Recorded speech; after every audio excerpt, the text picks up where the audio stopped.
It's time for Bull Sessions, brought to you by Willcross Seed, your weekly hour-long excursion into all things agricultural, from farming to livestock, soil to seed, equipment to rural life. Now here's your hosts, Randy Baker and agronomist Brad Law.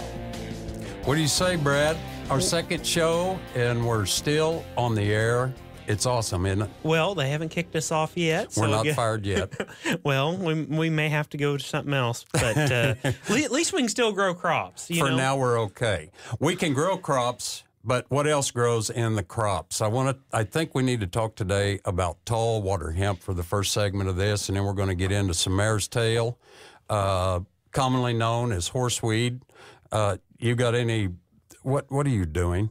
What am I doing? Well, see here, I got this little thing called a phone, and it's a smartphone. We have a show to do. Well, I know, but see, I can get on here and I can check my email on it. And, I've got this email address. It's bull@willcross.net, and I can see all this neat stuff. If people want to email questions in or tell me how, send a sympathy email in for me having to do a show with you, they can send that in, and then I can read it.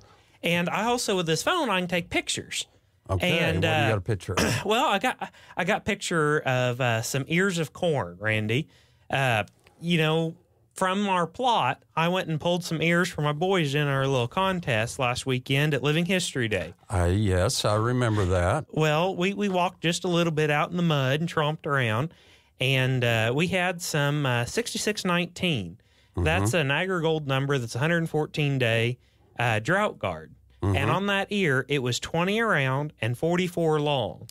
Big ear. Big ear. It weighed a whopping 1 pound, 2.1 ounces. That's huge ear. That's a big ear. I mean, that's something to be, I was excited when we pulled that ear. And I pulled another one. It was from a little bit longer corn. It was called AgriGold 6659. That's a 116-day. We didn't sell none of this, but 116-day flex ear. Okay, that one was 16 around, but 46 long, and it weighed a 1 pound, 2.2 ounces. I mean, that's huge. That's poundage. Now, if I could just get every one of them to weigh like that. That's 116-day corn. That's a little late, but if it's going to turn an ear like that, maybe we would have some patience out there, and somebody'd want that. We talked about patience last week, Randy, and that's something that I've got lots of problems with. We got to work on your patience. Now, we were going to talk about weeds. Yes. Tall water hemp in particular for this first everywhere I go, and that's a lot of different places, there's not a field, I don't think, anywhere that doesn't have water hemp somewhere in it. Well, and that's the thing. It's prevalent. Everybody can relate to it, whether you're in Ohio, if you're in Nebraska, if you're in Iowa. Water hemp is just there, and it's so prolific on the number of seeds it produces. And, we want to get those big ears of corn. We want to get lots of pods on our beans and fill those pods, and we need clean fields to do so. I understand one water hemp plant can produce 1 million seeds. Well, 1 million, one plant. That's a lot. And even if you think, well, what if it only produces, 10% of that at 100,000 seeds? Well, you could get, in 1 acre, that's 43,560 square feet. Okay? So if one plant with 100,000 seeds could put 2 seeds every square foot. That's crazy. That's insane. And then if you got it solid, just look at the, millions or billions of seeds out there. So what do we do to get rid of it? Okay. That's what our question is to you today with your infinite wisdom. We've got to do something about this water hemp. Okay. Well, my infinite wisdom, we're going to start by where I had We're going to go back to 2012. Okay. 2012. Drought year. And we did some real soul searching that year because, we didn't have the yield and and it was hard. Everything about that year was hard. So we looked at 2012, and I planted some beans. I went out there, and I sprayed a nice pre. I worked it in, and then I planted it, and I sprayed across those rows and sprayed again with 2 different things. Because sometimes if you spray and then plant or go out there with a drill, that drill or that planter can break the seal of chemical on the ground, and then you got weeds coming up in the rows. So I was trying to get some early, some late. And you ever read that little fine print on the label, Randy? Do you even know what a chemical label is?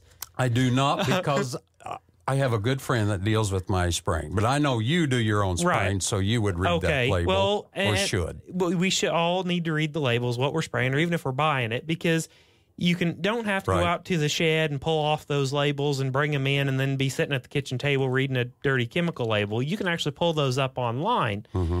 And you can look at that, and you can see in very little print, it says, requires rain for activation. Yes. Well, is that critical? Very important. Okay. Okay, so if it don't rain, that chemical doesn't get worked into the soil. Right. So it wasn't activated, so it wasn't, preventing any weeds from germinating. Well, then I thought, well, I got these weeds, and they're tall. I'm going to spray them. And I'm going to kill them now that they're up. Tall? Well, tall, like tall water hemp. They get the name tall. Well, I went and I loaded up the sprayer at the end of June or 1st July, whenever it was, and we were going to spray them. Well, the only thing is, it was, by 10 o'clock in the morning, it was 100 degrees. Mm-hmm. Well, when I went out there to spray, I burnt everything. I burnt my beans, I burnt the weeds, and then like 2 days later, the water hemps turned green again, and the beans stayed and kept brown. Going, and there was no rain. There's no rain. No water activation. Well, here's the thing. We need the weeds to be actively growing. So if they're not actively growing and we spray, they can't take that chemical in. So that's kind of a big hiccup, that we need some cooperation from old Mother Nature to get this chemical to work properly. That's why if we do something one year and then we do it again the next year, it don't work, you know? So we've got to be aware of what's going on.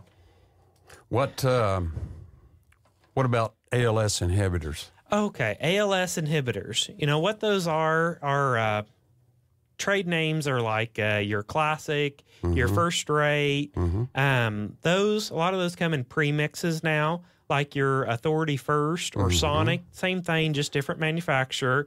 That's the Authority Chemical or Spartan premixed in with First Rate. And typically your ALS herbicides will work good trying to control like cockaburs, sunflowers, velvet leaf. Those sort of weeds or giant ragweeds, those will kind of work on those. But they'll help prevent maybe a few water hemp, but post, they're not going to take them out. We got to mix it up. We can't use the same chemicals. I mean, glyphosate. Where's it stand now with? Well, the thing that we're getting so much resistance, but people are still using it. And we're going, several are going to higher rates of it.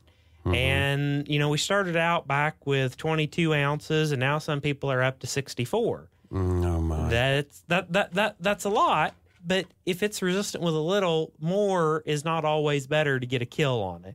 So, and one thing about the glyphosate, when we put something in it, like a burner herbicide, those, like your burners would be your Cobra, your Flex Star, your Cadet, your Phoenix, or some generics or whatnot out there. Well, what those actually need is more water, because they need better coverage. They want full coverage to get a kill.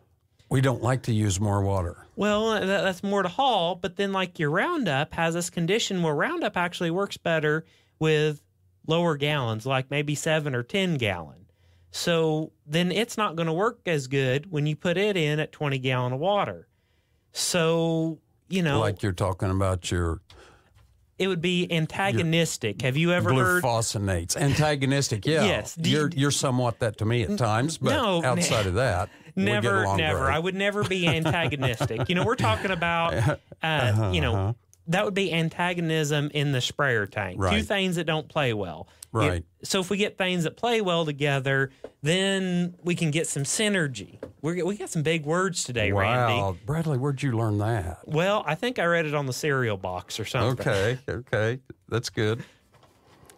Brad, I want you to hold that for a minute. We're going to take a little commercial break. We'll talk more about that when we come back to Bull Sessions on 680 KFEQ.